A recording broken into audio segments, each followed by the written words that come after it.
In my previous video, I discussed my must-have collecting books. In this video, I'm going to go over my favorite collecting websites. All the links to the websites will be in the description of the video. So this website used to be oaimages.com. Now it's oaimages.net. It is now being run by ISCA. When they took it down and then they put it back up, they went through and they cleaned up the site a lot. A lot of the files were older, and as a result, they did lose some images.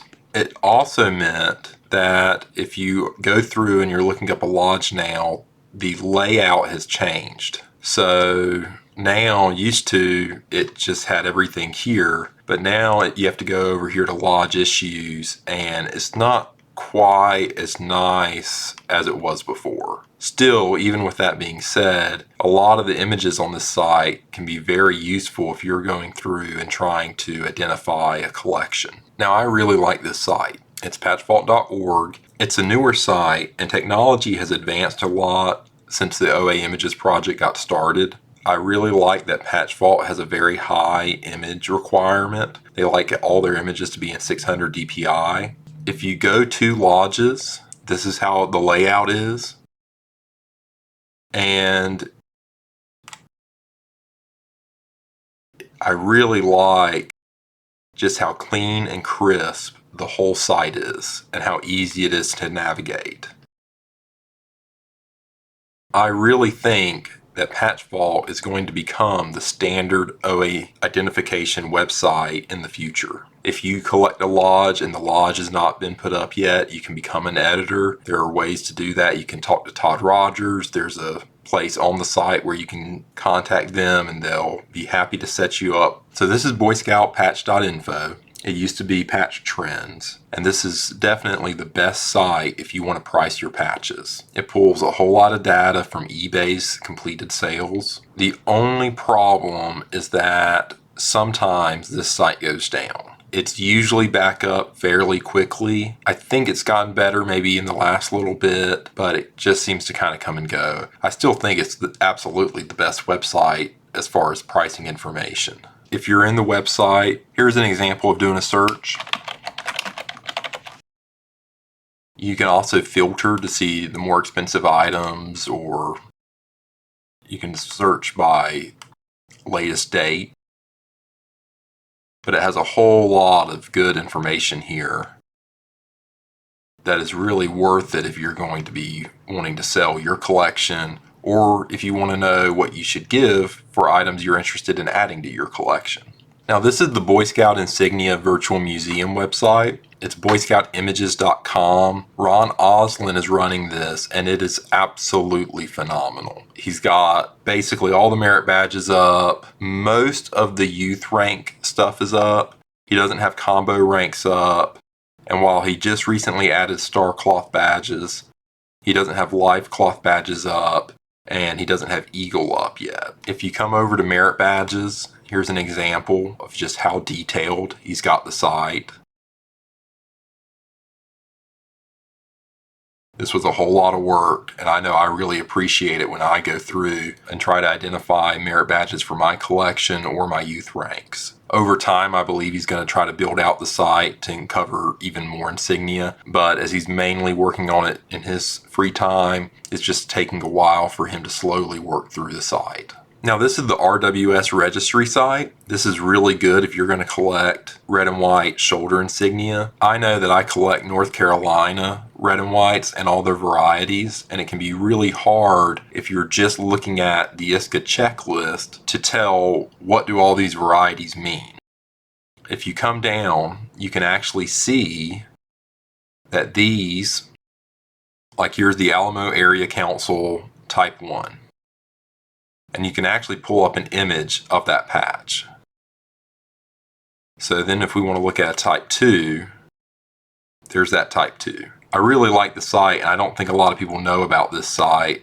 So I really encourage people who collect red and whites to check it out. So here's campimages.com. Now, this is done by Bob Sherman, and he's doing the new edition of the camp book that I think is coming out soon. If you want to access the search feature where you can search through and look at some of the different camp images, you come down and you click here, and then you just come up and search whatever camp name you would like. It'll pull up camp images from that camp. One thing to note is that,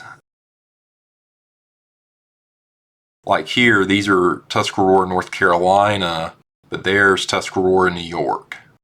So there are camps that have the same name, and if you search just like Tuscarora, they're going to come up, but usually they're marked as what state they're from. So this is the seniorscoutinghistory.org. This is a really good site. It covers a lot of senior scouting information.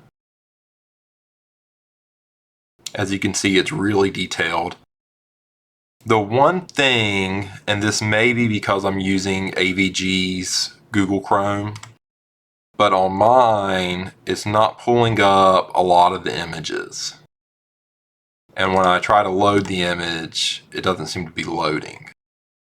I feel like I used this site not that long ago and all the images were working. I'm not sure what the problem is. But there's a whole lot of information on here about senior scouting. So I really recommend you to check it out. Let me know if you're having the same problem with the images or if yours is working fine. I'm not quite sure what the story on this site is. Cscout.org is now like some sort of national BSA Sea Scouting site. So, but if you come in here to the Wayback Machine, you can bring up this information. And there's just a lot of really good images in here for Sea Scouting. Sea Scouting can be very hard to find really good reference material. And a lot of these don't really carry over to other programs. And all of these patches, when you get them, they just, to the untrained eye, they're all the same looking thing. I know I wouldn't know what 2 or 3 chevrons mean off the top of my head. I was really glad when I found this site and I could use it to start identifying some of the Sea Scout items I've picked up in collections over the years. So here's the ISCA site. It's the International Scouting Collectors Association. You can become a member. They do have journals. I think the journals are really good. There's a whole lot of information in them, and that's a lot to dig through. All the digital ones are available on their website to members. The ISCA website is a whole lot to dig into and can be its whole own video. I just want to show you a couple things real quick. They have some catalogs and references, which I think are good to go over. They also have this basic collecting information. I think this is a really good site for anyone who is new to collecting or maybe wants to learn a little bit more, to click and just go through and spend some time slowly going through the whole thing. I know a lot of people come to my videos from the Scout Patch Collectors Facebook page or other Facebook pages. I really want to recommend this one though. It's got 17,000 members. There are always people with items available or asking questions. And if you have a question about something to do with Boy Scout memorabilia and you ask it, someone in the group probably knows the answer. I really think it's just a fantastic resource that you should absolutely take advantage of if you're interested in collecting Boy Scout memorabilia. So this is the BSA Trading website. I really think this is a great place to come to if you're interested in going to traderies. I usually plan out my traderies 6 months to a year in advance.